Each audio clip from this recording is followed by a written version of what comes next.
Hey there, welcome to Night Lectures, your daily dose of fascinating stories. His name was Leonardo da Vinci, an illegitimate boy from a small Tuscan village who did not know Latin, yet became the symbol of an era. A painter whose work seemed to breathe, an engineer who imagined the machines of the future, an anatomist who studied the human body as no one before him had ever dared. In this video, you will learn what secrets are hidden in the Last Supper and why he would never sell the Mona Lisa for any amount of money. How he dissected bodies and drew anatomy more precisely than any textbook. Why his ideas were forgotten for centuries, and how Leonardo's notebooks were rediscovered generations later. And why, 500 years on, he continues to inspire artists, scientists, and inventors alike. This is not the story of a painter. It is the story of a man who tried to understand everything. Share your ideas for future videos in the comments and hit the subscribe button. New bedtime stories come out here daily. Among the hills of Tuscany, between olive groves, slender cypresses, and dusty roads, a boy was born in the middle of the 15th century. A boy whose name would forever be written into history. His birth was not accompanied by the ringing of church bells or by the solemn blessing of priests. He was an illegitimate child, registered in the parish book of Santa Croce in Vinci as Leonardo, son of Master Piero and Caterina. Although his arrival was no event for Florence or the Medici family, it marked the beginning of a life that would not fit into any common frame of the time. His father, Piero da Vinci, was a notary, a man of a respected and well-off profession, descended from a family that had served in public offices for generations and enjoyed the trust of the city. Leonardo's mother, a woman named Caterina, was likely a peasant. Some historians have speculated that she may even have been a servant or a concubine of Eastern origin, though no evidence proves it. One thing is certain, she did not belong to a class from which a notary could marry. Soon after Leonardo's birth, Piero married another woman, as custom demanded, while Caterina wed a local craftsman. Leonardo spent his early years with his mother in a nearby village, but later, by his father's decision, he was taken into the paternal home. There he grew up surrounded by books, parchment, and educated people, though without any formal right to inheritance or university study. Being illegitimate, he was deprived of many civil privileges, yet this very status freed him from convention. His childhood unfolded among the hills of Valdarno, where he developed a burning curiosity for all living things. He observed how water streamed through irrigation channels, how birds took flight, and how shadows of branches moved across the ground. He did not merely look, he sought to understand. In his later notebooks, one finds reflections on how a droplet's fall depends on its surface shape, or how a falcon turns its wing to change direction. Nature was his first teacher. It is said that he began drawing very young. Some claim his sketches were so striking that neighbors begged to keep them. Such tales may be embellished, but there is no doubt that the boy felt from early on a drive to depict the real world, not as imitation, but as essence. One story from his first biographers tells that Leonardo once brought home a dead lizard to study and draw its scales, claws, and wing-like limbs in detail. Later, using these sketches, he made a mask of a dragon and frightened the local children with it. He grew up among simple people, but with the sense that he saw differently. His grandfather Antonio recorded family events and noted that the boy was clever and inquisitive. His uncle Francesco often took him on walks through fields and villages, where Leonardo collected insects, watched the clouds drift, and drew everything that caught his attention. These sketches were not decorative. They were explorations. Leonardo soon realized that art and science were inseparable. He observed craftsmen, how they shaped wood, sharpened knives, built mills. He asked why water flows downward, why birds remain aloft, how a lock works. As a child, he took things apart to see what they were made of. No one taught him. He learned by sight, touch, error, and experiment. He did not know Latin as educated men did, and he never attended a university. But that did not stop him from inventing his own methods of discovery. He copied letters and tried to decipher their meaning, drew geometric figures, and studied how light changed the outlines of objects. In a small church library, he could spend hours staring at manuscripts, not reading them, but studying the lines and drawings. He read with his eyes, not with his mind. And that was his first science. The nature of Tuscany, its rocky slopes, muddy rivers, and golden light on vineyards left a lasting mark on him. Later he would say that the best school is careful observation of the real world, and he lived by that rule. In one note, he wrote, "Open your eyes. Look at the light. Notice what makes shadow alive.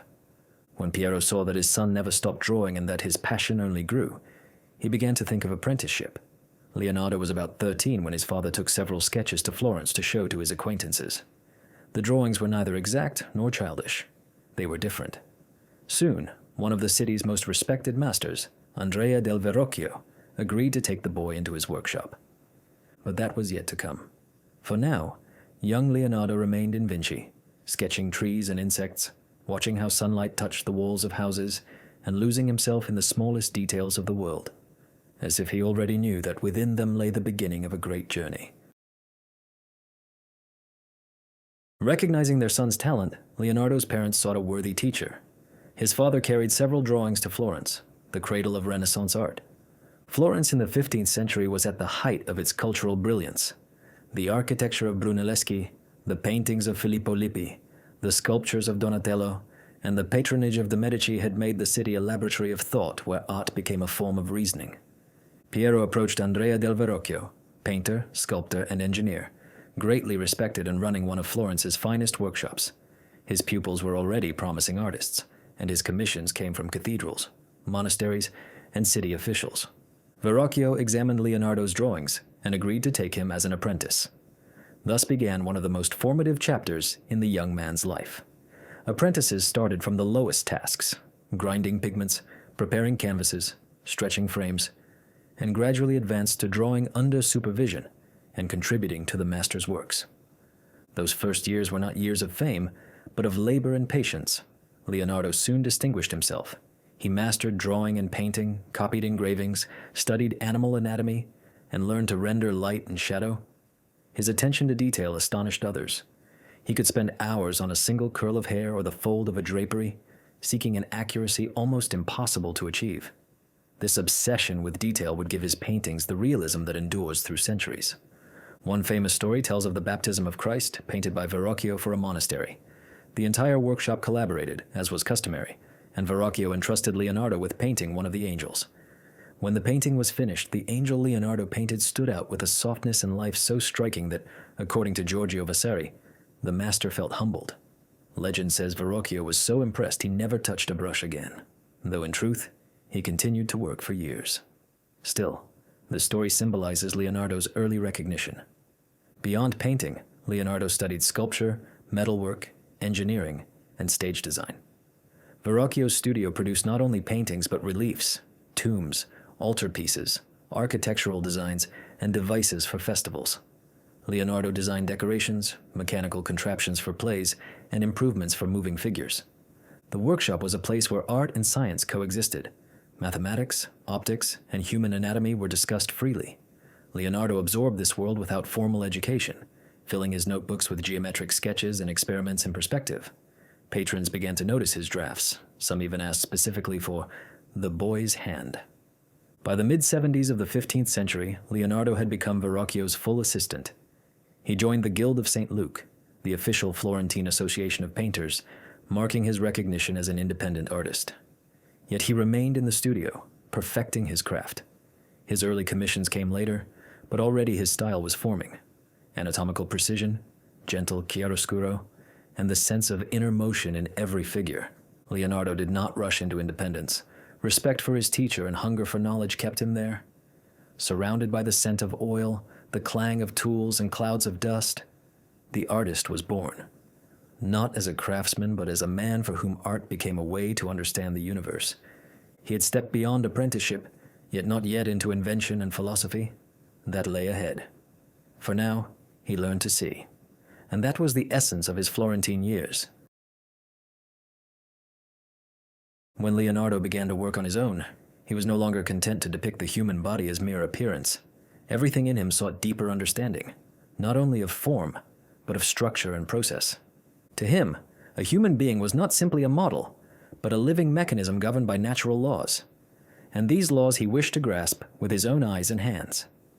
Even in his Florentine years, he filled notebooks with anatomical sketches, studies of muscles, gestures, and the geometry of the face. He watched how a man lifted an object, how a leg bore weight, how the spine curved. Dozens of drawings captured motion, shoulders, hands, profiles. He studied facial expressions, seeking not caricature but the exact sequence of muscles behind emotion. In one note he wrote, "Laughter lifts the cheeks, narrows the eyes, bares the teeth.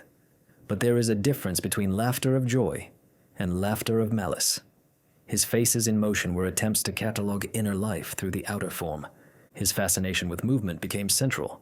In one sketch, he portrayed a person rising from sitting to standing in 4 overlapping stages, a kind of primitive animation. He did not know the word cinematography, but he was already practicing it. Light also captivated him, not merely as an artistic tool, but as a phenomenon to be studied. He experimented with candles at various angles, draped fabrics over them, looked through water to see refraction. In his notebook he wrote, "What is distant appears obscure, not because it is small, but because the air between object and eye changes color." From such notes emerged sfumato, the seamless blending of light and shadow that became his signature. He explored perspective by drawing intersecting planes, testing vanishing points, and constructing miniature rooms illuminated from different sides to observe shifting shadows. He used mirrors to check proportions, recording exact angles and distances. For him, the mirror was as vital as the brush. By the late 1880s, Leonardo began dissecting real bodies. He obtained permission to perform autopsies at the Hospital of Santa Maria Nuova in Florence, later in other cities. He dissected the dead, mostly elderly men, and recorded bones, muscles, organs, and sinews with precision. He was not a physician, but he approached the body as a structure to be understood. Thousands of notes accompanied his drawings. This muscle bends the arm. These arteries pass here. The heart has 4 chambers connected by valves.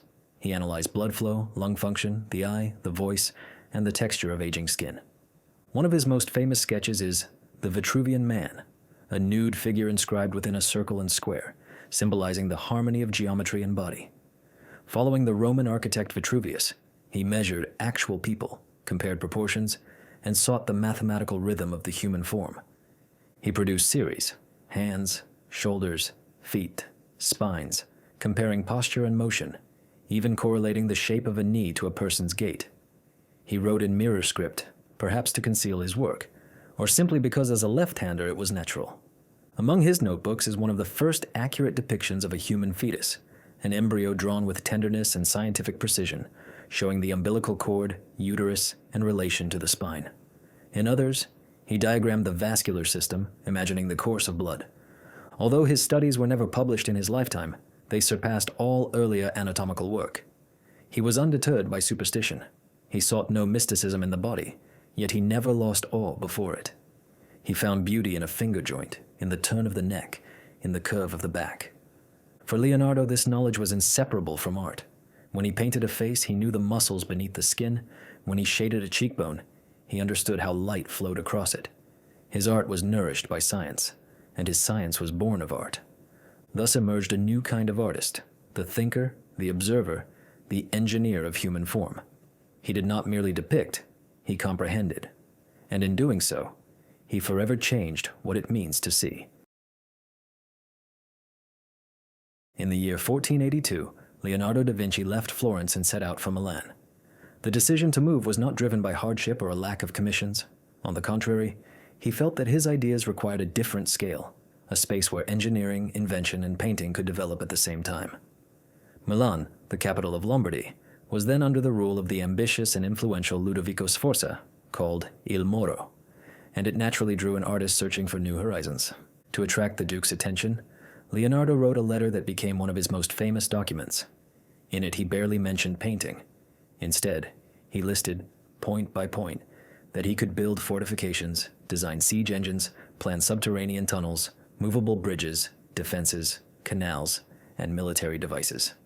He offered his services as a military engineer who could aid Milan in both defense and attack. Only in the final lines of the letter did he add that he could model sculptures, paint pictures, and decorate buildings with frescoes. Despite its unusual emphasis, the appeal made an impression. The Duke recognized the originality of the approach. In Milan, Leonardo gradually entered the courtly circle. At first, he was not perceived primarily as a painter, but rather as a master of many trades, able to devise technical instruments, stage theatrical spectacles, plan aqueducts and fountains, and even invent musical instruments and ball decor. One account of a ceremonial reception mentions a mechanical lion made by Leonardo. The creature advanced slowly, opened its mouth, and out spilled heraldic lilies, a symbol of the union between Milan and France. Over time, he was entrusted with a more ambitious task, a monumental monument to Francesco Sforza, the founder of the dynasty. The project envisioned an equestrian statuette life-size cast in bronze. For its day, it would have been among the largest monuments in Europe. Leonardo began with anatomical drawings. He studied the structure of horses, sketched musculature, investigated how strain traveled from shoulders to hooves, how weight was carried when a leg lifted. He constructed a wooden model, and later, a full-scale clay model. This colossus amazed contemporaries, and crowds of Milanese came to see how the writer seemed almost to rise above the earth. Yet the statue was never cast. In the year 1494, war with France required that all bronze be melted into cannon. The clay model was later destroyed by French soldiers when they occupied Milan. Thus the monument, the Gran Cavallo, remained in history as one of the greatest unrealized designs of its time. During this same period, Leonardo created one of his most renowned works, the Last Supper on the wall of the refectory of the monastery of Santa Maria delle Grazie. The commission came from the Dominican monks with ducal support. The theme was traditional, Christ with the apostles at their final meal, but Leonardo treated it in a wholly new way. He did not arrange a mere ritual row of figures, as his predecessors often had. He attempted to capture a moment of piercing inner shock, the instant when Christ says, "One of you will betray me." Instead of isolating Judas as a sinister shadow, Leonardo placed him within the group on equal footing with the other apostles. His betrayal is conveyed not outwardly, but inwardly. Judas barely draws back, inclines his head, and reaches toward the cup. The image is made not to condemn, but to understand. Every figure in the painting is a reaction, a psychology. Peter flares with anger. John shows restrained astonishment. Thomas questions with his hands. Everything is built on dynamics. Faces, gestures, torsos. The lines of arms form a wave that travels the length of the table and closes upon Christ, the calm, concentrated center of the dramatic scene. Leonardo chose his models with care. He wandered the streets for hours, seeking features that suggested particular characters: resolve, doubt, sorrow, wrath. Tradition says he searched especially long for Judas and found him by chance in a marketplace, a man with a harsh, closed expression, though the tale cannot be verified. So too with another famous claim, that he painted Christ last because he could not find within himself an image worthy of such perfection. In working on the mural, Leonardo used an experimental technique. He rejected true buon fresco, in which the artist paints into wet plaster and cannot revise what is already set. Instead, he combined tempera and oil on a dry surface. This allowed him to return and rework details, but it made the painting extremely fragile. Within 20 years, the surface began to decay. Pigment flaked, tones darkened. Yet despite losses, the work's visage endured, and the scene's emotional force remains palpable even in its fragmentary state. At the same time, Leonardo continued his engineering, drafting canals, designing bridges, advising on fortifications. He devised schemes for an ideal city with segregated levels, sewage, and water supply. Leonardo spent almost 2 decades in Milan, the longest and arguably the most productive phase of his life. Here he produced not only masterpieces but also the foundation for all that followed. Here he became truly great, not only as a painter but as a thinker, an engineer, a stage designer, and a philosopher. And it was here that he realized how the grandeur of a plan may not coincide with the possibility of its execution, and yet is still worth conceiving. In a workshop on the edge of Milan, amid quills, boxes of plaster models, and heavy books, Leonardo filled page after page with diagrams, observations, formulas, and sketches. In that half-lit quiet, his thought knew no boundaries. The notebook became his chief instrument, not a painting, not a sculpture, but an endless stream of ideas where science, art, and technique intertwined and nourished one another. His famous letter to Ludovico Sforza already revealed this multi-layered nature. In it, he offered himself as a military engineer able to design bridges, fortifications, artillery, canal, and drainage systems. The list was no boast. It precisely reflected what he intended to do in Milan. He had come as an inventor, an engineer, an observer of nature. From this moment, his notebooks blossomed. He recorded everything: mechanisms, notes on birds, the properties of water, architectural structures, optical experiments. One of his chief passions in this period was to understand how a person might be lifted into the air. He watched birds, especially kites and falcons, and for hours he wrote down the smallest motions of wings and tail. He made dozens of drawings with moving elements, wings powered by legs and arms, some machines with levers and linkages, others with springs. He calculated how much force would be needed to rise, what proportions the wing should have, how much a human weighs. Later, he devised a model of the so-called aerial screw, a device meant to lift if spun quickly, a kind of vertical propeller made of cloth stretched over a wooden frame. Leonardo did not build this machine. He knew that materials and power sources to make it work did not yet exist. But the idea remained. The design outpaced possibility, as would happen more than once in his life. Mechanics absorbed him. In his pages are gear trains, intricate lever systems, schemes for the smooth motion of parts. He analyzed the principle of the pendulum, proposed automatic counting devices, and described braking mechanisms. One project, a thread-winding machine, is constructed with mathematical precision. Such designs were not meant for immediate use. They were a way to think through motion. Water fascinated him. He called it the blood of the earth and believed its behavior obeyed the same laws as air and light. He studied currents, vortices, how water skirts a stone or pours into another stream. He designed locks, canals, lifting devices, pumps. Urban architecture interested him as well.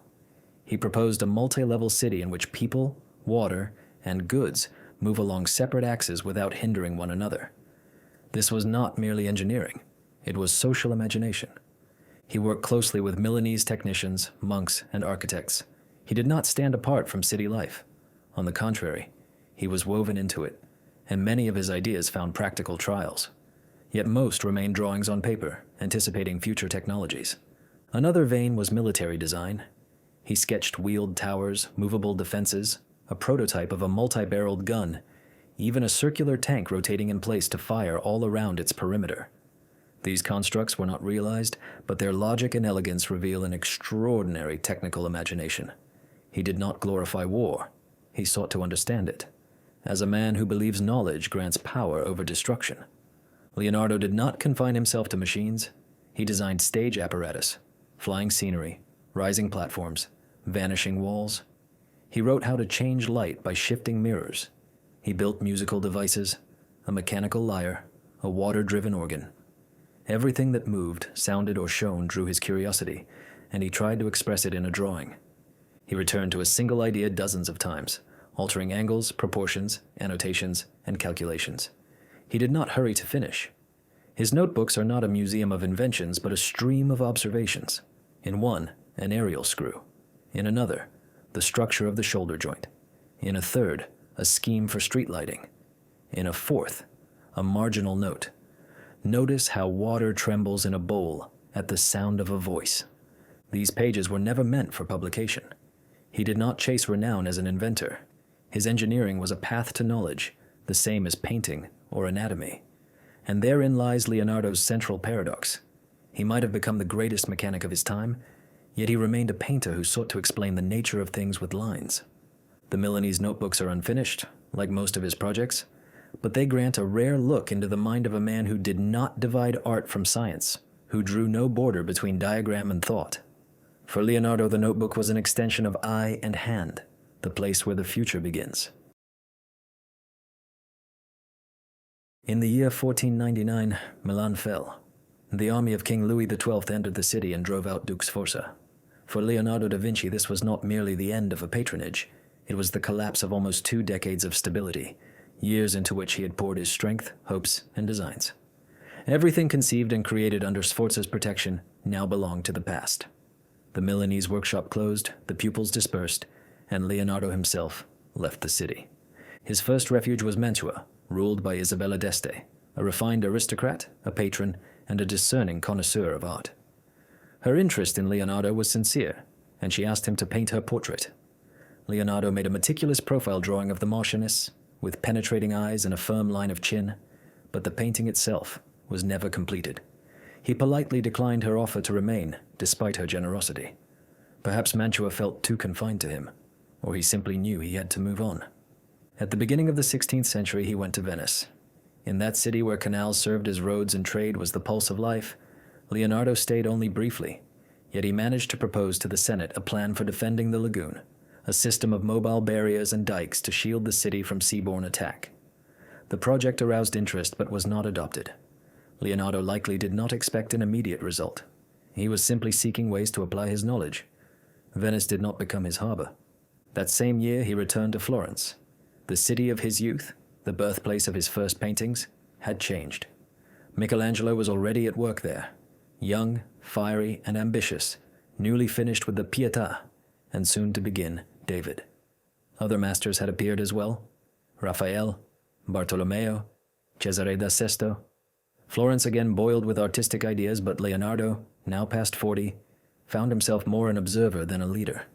It was in this period that he began the portrait of a young woman named Lisa Gherardini, the wife of the Florentine merchant Francesco del Giocondo. The painting, now known as the Mona Lisa, was not a grand commission for a palace or church. It began as an intimate portrait. Yet Leonardo approached it with the same depth and deliberation he gave to monumental murals. He worked on it for years, keeping the panel even after he left Italy. But we shall leave the riddle of its smile for the next chapter. At the same time, Leonardo received one of the most ambitious commissions of his Florentine period, a mural for the hall of the Great Council in the Palazzo Vecchio. He was charged with depicting the Battle of Anghiari, a Florentine victory over Milan. The work was to be more than decoration. It was to become a symbol of Republican valor. Leonardo embraced the task with zeal. He undertook anatomical studies, drew dozens of horses, faces, and gestures. He sought not only to convey the fury of combat, but to express inner tension, a struggle of characters no less than of weapons. The central scene, a ferocious clash of horsemen over a standard, by contemporary accounts made a powerful impression. Yet Leonardo again chose an experimental method, trying to paint in oils directly on the wall. The decision proved fatal. The paint would not adhere to the plaster, and the mural began to fail before it was finished. He tried to dry it with braziers of coals, which only worsened the damage. The work remained incomplete, and was later painted over by another artist. What survives are Leonardo's studies and copies by his pupils, including the celebrated rendition by Peter Paul Rubens. Even so, the lost mural became a symbol, an example of genius refusing the beaten path and striking the limits of reality.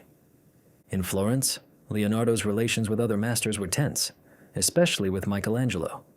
The younger sculptor considered Leonardo too slow, prone to fruitless speculation, unable to finish what he began. Leonardo, in turn, took the youth's sharpness as rudeness. Tradition tells of a public quarrel in the street that ended with Leonardo silently walking away, wounded by the insult. Exaggerated or not, such episodes convey the climate of rivalry in a city where every artist fought for acclaim. Despite his high reputation, Leonardo felt inwardly isolated in Florence. He kept his notebooks, continued anatomical studies, worked on water supply schemes, and watched the motions of water and air. But major commissions were few. His fame had not faded, yet to many he seemed a figure of the past, a master whose designs too often did not reach completion. He began to ponder a new path ever more often. The French administration, now ruling Milan after Sforza's ouster, invited him back. Later he would go to Rome, and then to France. But these journeys belonged to another, quieter, more contemplative concluding period. In Florence he left a portrait he would not surrender, a mural that fell apart, and a memory of himself as an artist who did not seek glory, but truth, even when truth brought no success. In the year 1503, Leonardo da Vinci began the portrait that would later become the most recognizable work in the history of painting. According to the commonly accepted version, the patron was the Florentine silk merchant Francesco del Giocondo, and the model was his young wife, Lisa Gherardini. She was a little over 20 years old, came from an old yet impoverished family, and was the mother of 5 children. The commission was entirely traditional for the time.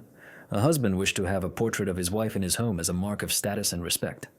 For Leonardo, however, it was no ordinary task. The painting, begun as a private commission, quickly turned into something more. He did not finish it on schedule. He did not deliver it to the patron, and he would not part with it until the end of his life, taking it with him first to Milan, then to Rome, and later to France. According to Giorgio Vasari, the artist labored over the portrait for years, repeatedly returning to it, refining the light, the soft gradations, the details of the hands and the gaze. One of the key artistic devices that made the Mona Lisa so enigmatic is the technique of sfumato. Leonardo masterfully uses it to create the effect of gentle, seamless transitions between light and shadow, eliminating sharp boundaries. Lisa's face seems to dissolve into an airy haze. It is impossible to say exactly where skin ends and light begins. No edge is sharply drawn. No stroke breaks the tonal unity.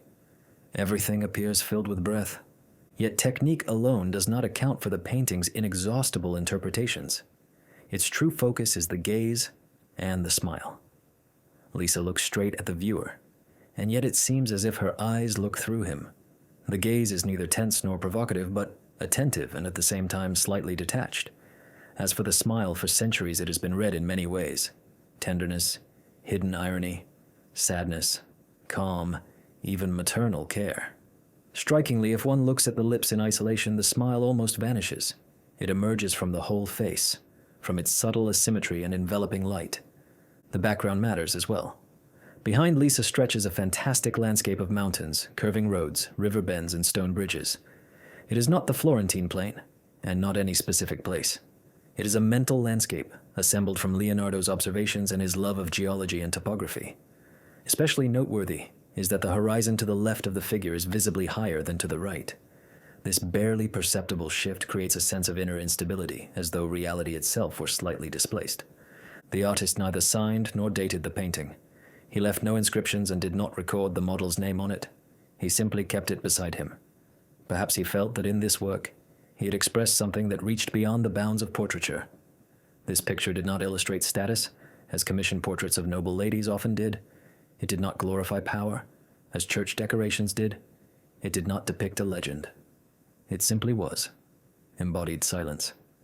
Some researchers suggest that Leonardo withheld the painting because the commission had been canceled, that Francesco allegedly refused to pay for a portrait that took too long to complete. There is no direct proof. More mysterious hypotheses also exist. For instance, that Leonardo embedded philosophical or alchemical meanings, hidden proportions and symbols, and therefore considered it a personal work rather than one to be delivered. Later, when Leonardo moved to France at the invitation of King Francis I, the Mona Lisa accompanied him to Amboise. It was then that the painting entered the royal collection, becoming the property of the French crown. From France, it never again left the country, and in the 19th century, after revolutionary upheavals and restorations, it came to the Louvre. As for the model, hypotheses multiplied with each century. Beyond Lisa, other candidates were proposed: Isabella d'Este, the wife of Giuliano de' Medici, and even Leonardo himself, supposedly in a feminine guise. Most art historians, however, acknowledge that the image is composite. The personal and the universal are fused so tightly that they cannot be separated. The painting's mystique gained special popularity in the 20th century. It was stolen from the Louvre by the Italian restorer Vincenzo Peruggia, who believed Leonardo's work should belong to Italy. He hid it in a suitcase under his bed in his room in Florence, where it remained for more than 2 years. This episode made the Mona Lisa famous worldwide. After its return to the Louvre, it became not only a masterpiece but an icon, the object of pilgrimages, parodies, scholarship, and museum devotion. All this happened later. In Leonardo's lifetime, the painting was known only to a narrow circle, and he himself seemingly did not seek public recognition for it. It was his silent diary, his inner statement that needed no commentary. In the year 1513, Leonardo da Vinci, already over 60, went to Rome. He was invited by Giuliano de' Medici, younger brother of the new pope, Leo X, a member of one of Italy's most powerful families. Leonardo hoped that in the Eternal City, the center of ecclesiastical and artistic life, he could not only secure patronage, but also realize scientific and engineering ideas he had nurtured for years. He was lodged in the Belvedere Palace, part of the Vatican complex, where he was given a workshop and provided with funds for his maintenance. It soon became clear, however, that Rome's atmosphere did not favor his creativity. The major commissions, from the papal court and the aristocracy, had already gone to other masters. Raphael was at work on frescoes in the Apostolic Palace, and Michelangelo was preparing projects for the tomb of Julius II. Despite his fame, Leonardo found himself an onlooker with little influence. He tried to make himself useful. He continued to study the physics of light and the properties of water, conducted experiments with varnishes and chemical compounds, and observed how pigments behaved under different conditions. It was at this time that Pope Leo X, glancing at one of his experiments, is said to have remarked with a smile, "Alas, this man finishes nothing." With all its offhandedness, the phrase reflected the distrust with which many in Rome viewed Leonardo. The age demanded rapid results and grand gestures. He worked slowly and thoughtfully, preferring observation to action. Anatomical research remained crucial to him, but here he met new barriers. Where in Florence and Milan he had sometimes been able to perform dissections, in Rome, ecclesiastical restrictions and fears proved stronger. Prohibitions on the study of cadavers effectively denied him access to his principal objects of inquiry. He was forced again and again to return to earlier drawings and notes, to refine diagrams, to systematize materials, to sketch muscles and bones, not in anatomical theaters, but in the solitude of his room. The sense of isolation grew. He watched Raphael's triumph, the flow of commissions to Michelangelo, and heard talk of architectural reforms, yet found no place for himself. His style, rooted in observation of nature and in the union of art and science, seemed too detached, too theoretical to attract new patrons. Youth flocked to dynamism, drama, and expressive force, qualities embodied by his younger contemporaries. Leonardo remained devoted to harmony, symmetry, and the elusive interplay of light and form that cannot be captured in a hurried stroke or a single theatrical gesture. There is almost no documentary evidence of major artistic production by Leonardo in Rome. No large completed work from this period is known. What survives are mostly sketches, diagrams, recipes, and observations. He recorded formulas for metal alloys, described ideal proportions of architectural arches, and drew eddies and turbulence in rivers.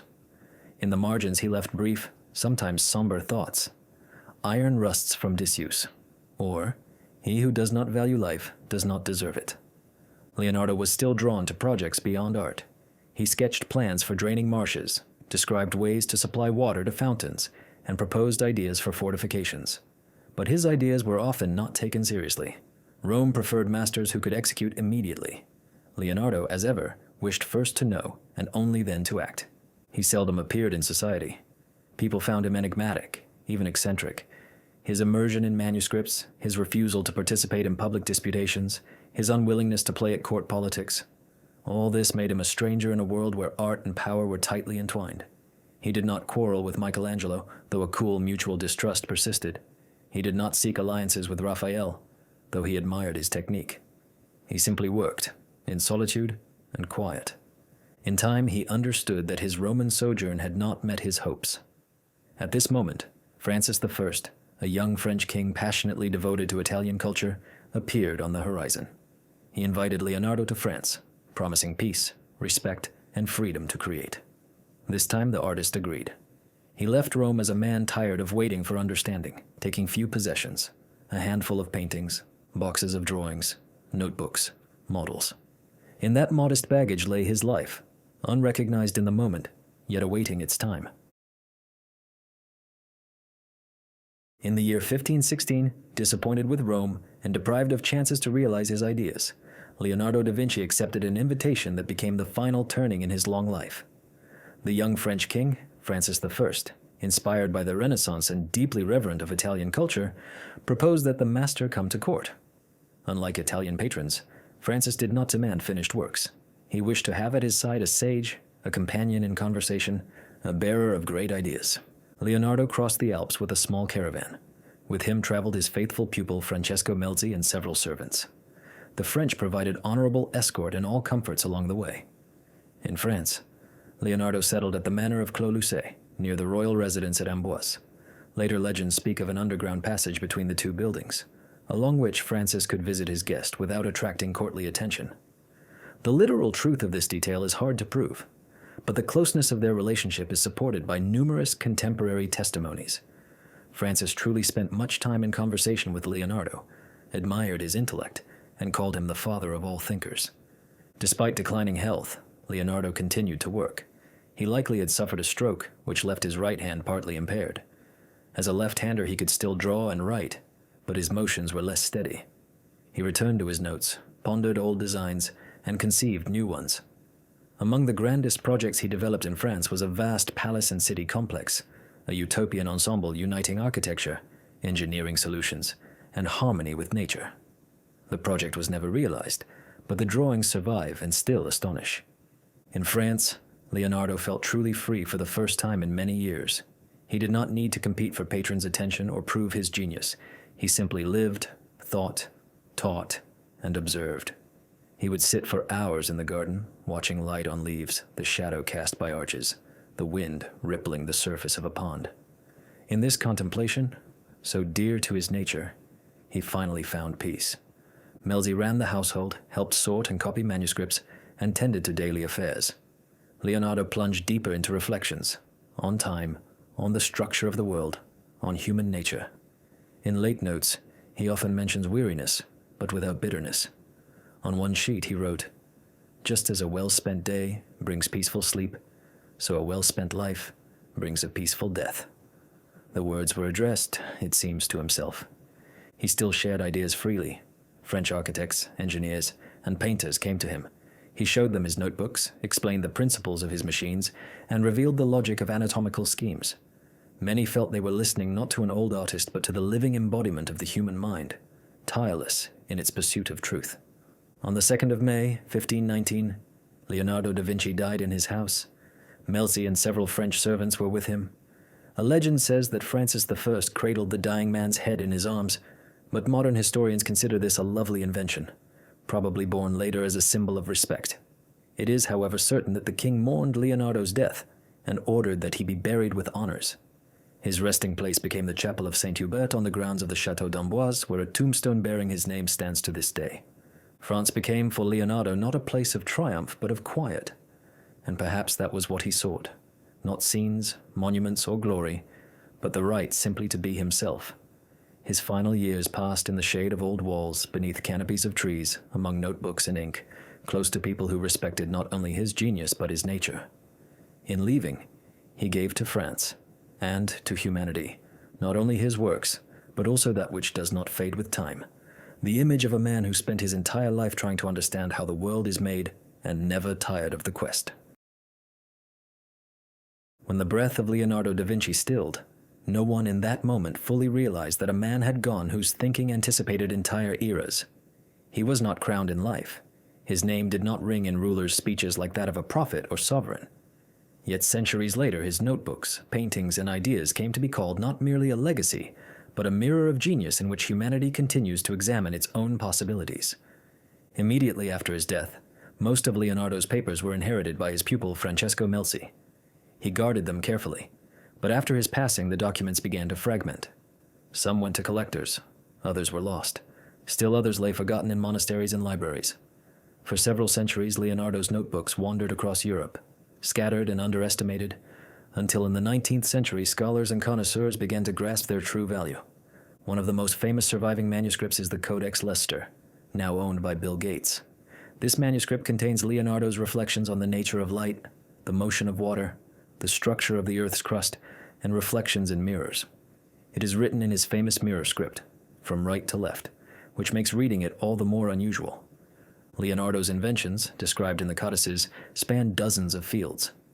Many drawings proved so precise that in the 20th century, engineers successfully reconstructed them. Some designs turned out to be entirely viable, although in his time no one could build them for lack of materials or technology. Equally vast is his anatomical legacy. His drawings of muscles, tendons, and internal organs still astonish by their accuracy. In art, Leonardo also left a deep mark.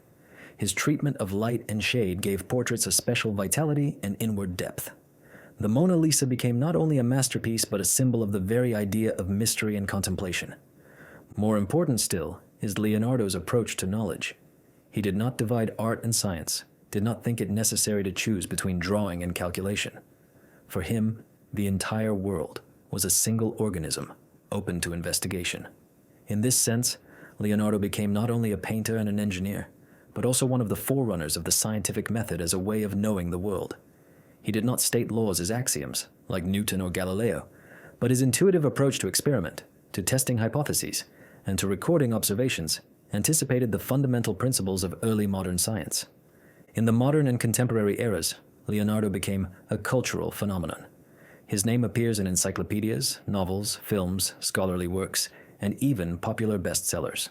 His image became a metaphor for universal genius, proof that one person can unite so many facets within himself. Leonardo became a symbol of humanity's boundless drive for knowledge. Today his notebooks are being digitized, published, and studied with renewed vigor. Museums mount exhibitions where visitors can see reconstructed machines built from his drawings. Universities hold symposia devoted to Leonardo's impact on science. His approach to interdisciplinary thinking inspires contemporary architects, designers, programmers, and physicians. He has become a model of Homo universalis, a human being unconfined by a single profession or field. Perhaps the most significant part of his legacy is not a catalog of inventions or a list of paintings, but an example of thinking, open, observant, searching. Leonardo taught us to see, not merely to look, but to perceive structure, pattern, and the inner logic of everything around us. He taught us to doubt, not in the sense of denial, but of refinement, the constant attempt to reach the essence. He taught us to marvel at the beauty of anatomy, the flight of a bird, the curve of a spiral, the shadow upon water. His life ended quietly, but behind that quiet lies the greatest clamor of ideas, still sounding in the minds and works of those who come after him. And if we ask who was the greatest who ever lived, the name of Leonardo da Vinci will invariably be among the first, because he did not merely live in the Renaissance. He became its heart, its mirror, its most living reflection.